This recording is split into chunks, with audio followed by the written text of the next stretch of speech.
Hello everyone, welcome back to my channel. तो आज की वीडियो में हम बात करेंगे यूनिट नंबर 2 पर continuity and change in India's foreign policy, principles and determinants, non alignment movement, historical background and relevance of non aligned movement India's nuclear policy. देखिए, India की फॉरेन पॉलिसी में कॉन्टिन्यूटी और change दोनों को समझना ज़रूरी है, क्योंकि ये फैक्टर्स डिफाइन करते हैं कि इंडिया अपने इंटरनेशनल रिलेशंस को कैसे मैनेज करता है। इसके कुछ मेन प्रिंसिपल्स और डिटर्मिनेंट्स हैं, जैसे कि नॉन अलाइनमेंट मूवमेंट और इंडियाज़ न्यूक्लियर पॉलिसी। थोड़ा डिटेल में जानेंगे इसको। देखिए, continuity and change in India's foreign policy. Continuity यानी कि निरंतरता। इंडिया की फॉरेन पॉलिसी कुछ प्रिंसिपल आज़ादी के समय से आज तक ऑलमोस्ट सेम ही रहे हैं, जैसे कि सोवरेनिटी और इंडिपेंडेंस। इंडिया ने अपने फॉरेन रिलेशंस में हमेशा अपने सोवरेन डिसीजन मेकिंग को इम्पॉर्टेंस दी है। ये प्रिंसिपल तब से है जब से इंडिया ने ब्रिटिश रूल से आज़ादी पाई है। Non interference. इंडिया की पॉलिसी रही है कि दूसरी कंट्रीज़ के इंटरनल मैटर्स में इंटरफेयर नहीं करना चाहिए। इसके अलावा ग्लोबल पीस। इंडिया हमेशा शांति और डायलॉग पर जोर देता है और इंटरनेशनल कॉन्फ्लिक्ट्स को डायलॉग के थ्रू सॉल्व करने का सपोर्टर रहा है। Now change. इकोनॉमिक रिफॉर्म्स के बाद का फोकस। 1991 के बाद जब इंडिया ने लिबरलाइजेशन, प्राइवेटाइजेशन और ग्लोबलाइजेशन को अडॉप्ट किया, तब से फॉरेन पॉलिसी का फोकस इकोनॉमिक पार्टनरशिप्स और ट्रेड रिलेशंस पर भी शिफ्ट हुआ। Strategic alliances. आज इंडिया अपने नेशनल सिक्योरिटी के लिए स्ट्रैटेजिक अलायंसेस बना रहा है, जैसे कि quad with US, Japan and Australia और इंडो पैसिफिक स्ट्रैटेजी। इसके अलावा ग्लोबल लीडरशिप रोल। इंडिया अब इंटरनेशनल प्लेटफॉर्म्स पर अपना ग्लोबल लीडरशिप रोल स्ट्रॉन्ग कर रहा है, जैसे क्लाइमेट चेंज, डेवलपमेंट इश्यूज और डिजिटल इकोनॉमी के मैटर्स में। Now non alignment movement, NAM, historical background. देखिए, नॉन अलाइनमेंट मूवमेंट का कॉन्सेप्ट कोल्ड वॉर के दौरान 1950s-60s में डेवलप हुआ। उस टाइम दुनिया दो ब्लॉक्स में डिवाइडेड थी। पहली थी वेस्टर्न ब्लॉक, दूसरा ईस्टर्न ब्लॉक।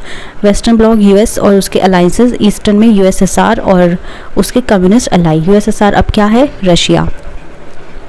NAM का आइडिया था कि डेवलपिंग कंट्रीज़ को इन दोनों ब्लॉक्स में से किसी एक का पार्ट नहीं बनना चाहिए, बल्कि अपने डिसीजंस इंडिपेंडेंट तरीके से लेने चाहिए। इसका फाउंडेशन इंडिया के first prime minister Jawaharlal Nehru, Egypt के जमल अब्दुल नसर और यूगोस्लाविया के जोसेफ ब्रॉज टिटो ने मिलकर रखा।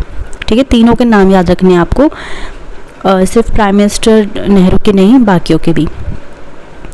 Relevance of NAM, historical relevance. NAM ने डेवलपिंग कंट्रीज़ को एक प्लेटफॉर्म दिया जिसमें उन्होंने अपने इकोनॉमिक और पॉलिटिकल इंडिपेंडेंस को मेंटेन किया। ये स्पेशली कोल्ड वॉर के टाइम इंपॉर्टेंट था, जब सुपर पावर्स अपने इन्फ्लुएंस को बढ़ाने की कोशिश कर रहे थे।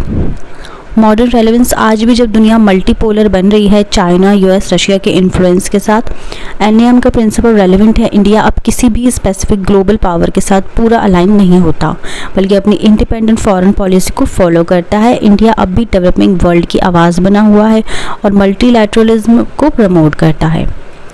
अब देखते हैं इंडियाज़ न्यूक्लियर पॉलिसी। देखिए, इंडिया की न्यूक्लियर पॉलिसी का मेन फोकस न्यूक्लियर डेटरेंस और peaceful use of nuclear technology पर रहा है। ये पॉलिसी कुछ इंपॉर्टेंट माइलस्टोन्स पर बेस्ड है, जैसे कि न्यूक्लियर टेस्ट 1974। इंडिया 1974 में अपना पहला न्यूक्लियर टेस्ट किया, जिसे स्माइलिंग बुद्धा के नाम से जाना जाता है। ये एक पीसफुल न्यूक्लियर एक्सप्लोजन के रूप में रिप्रेजेंट किया गया, लेकिन इसके बाद इंडिया को ग्लोबल न्यूक्लियर फ्रेमवर्क में एक सीरियस प्लेयर के रूप में देखा जाने लगा।